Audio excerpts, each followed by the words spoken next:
Untuk teknologi layanan kesehatan, Ibu menilai kita ini sudah berada di posisi mana sih?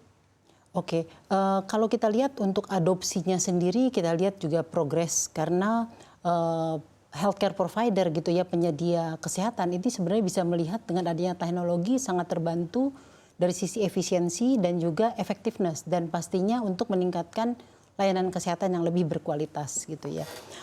Adopsi teknologi ini menurut kita sangat bisa menjawab isu yang common ini, yaitu masalah kekurangan tenaga kerja. Dari report yang pernah dirilis di tahun lalu ya, Philips pernah melakukan survei. Jadi kita punya Future Health Index Report di 2023, itu sangat nyata bahwa dari hasil itu 77% dari layanan kesehatan itu sudah menggunakan teknologi ya kan, dan bahkan teknologi digital gitu ya. Dan angka ini sebenarnya kalau lihat di Indonesia cukup lebih besar daripada di global, karena di global hanya 56%. Dan menurut saya ini sangat mengembirakan, at least penyedia jasa kesehatan sudah konsisten untuk menggunakan solusi digital.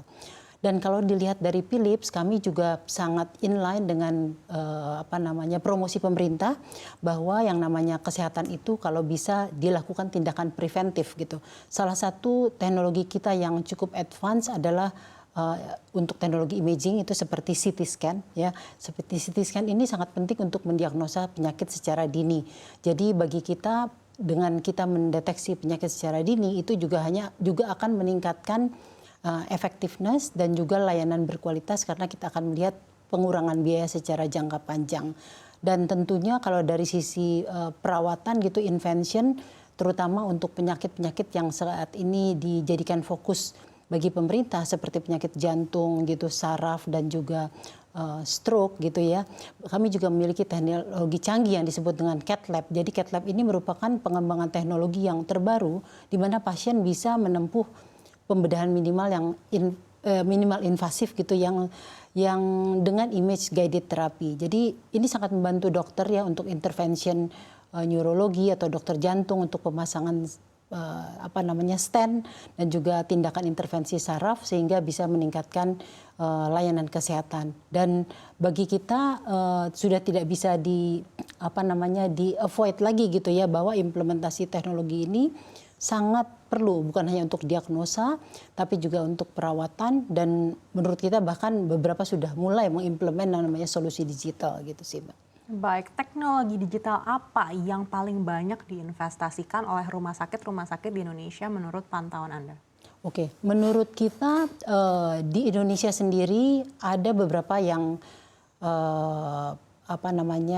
benar-benar penyedia kesehatan itu melakukan investment yang cukup tinggi gitu kan.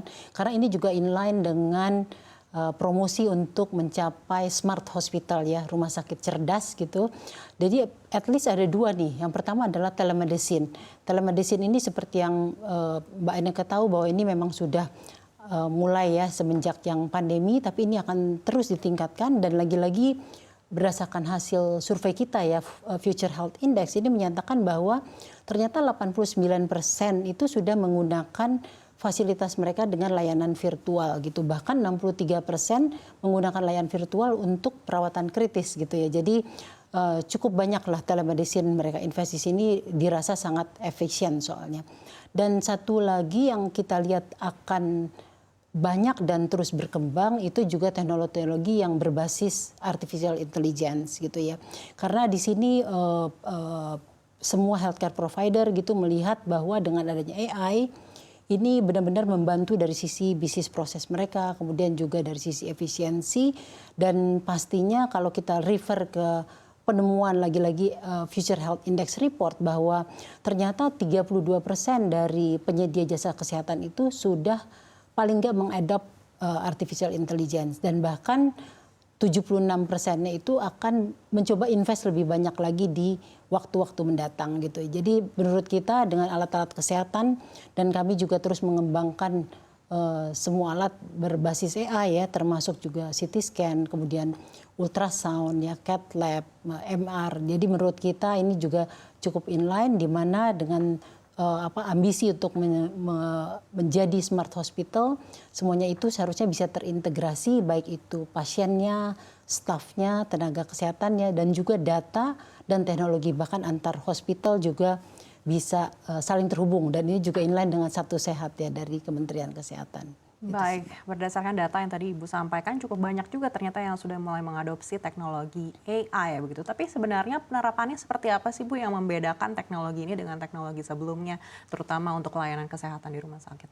Betul, terima kasih pertanyaannya. Memang perbedaan utamanya itu adalah lebih ke enhancement gitu ya. Karena dengan adanya teknologi artificial intelligence ini kita bisa mengoptimalkan efisiensi operasional, kemudian juga memprediksi hasil diagnosa dan juga bisa mendukung pengambilan keputusan klinis gitu ya, medis. Jadi misalnya teknologi CT scan yang kita punya gitu ya, bahwa ini dilengkapi dengan AI juga, jadi proses scan imaging menjadi semakin lebih singkat, resolusi gambar juga lebih berkualitas, lebih bagus ya resolusinya, dan pastinya kita juga bisa inline dengan patient safety karena dosis radiasi juga bisa kita adjust, bisa kita kurangi gitu ya. AI di sini memang memperbaiki dari jalur kerja, dan tentunya kita juga terus berinovasi untuk mengembangkan AI solution yang lebih banyak lagi. Baik, lalu apa saja tantangan utama dalam penerapan teknologi kesehatan baru di Indonesia dan bagaimana mungkin Anda bisa menilai kesiapan dari SDM yang ada? Oke, ya setuju sekali sih. Sebenarnya kesuksesan dari adaptasi teknologi termasuk AI ini adalah terletak di sumber daya manusianya, gitu kan ya. Dan ini merupakan tantangan yang sangat besar. Berdasarkan data FHI Index kita juga bahwa 31% pemimpin itu merasa bahwa yang perlu diadres adalah awareness mengenai teknologi itu sendiri dan juga kapabilitas ya, skill dari tenaganya, stafnya itu juga gitu. Dan 25% dari responden FHI ini kita juga melihat bahwa tingkat adopsi dari teknologi itu masih rendah, dan bahkan ada beberapa yang mengatakan bahwa 17% itu adalah interoperability antara departemen antara rumah sakit.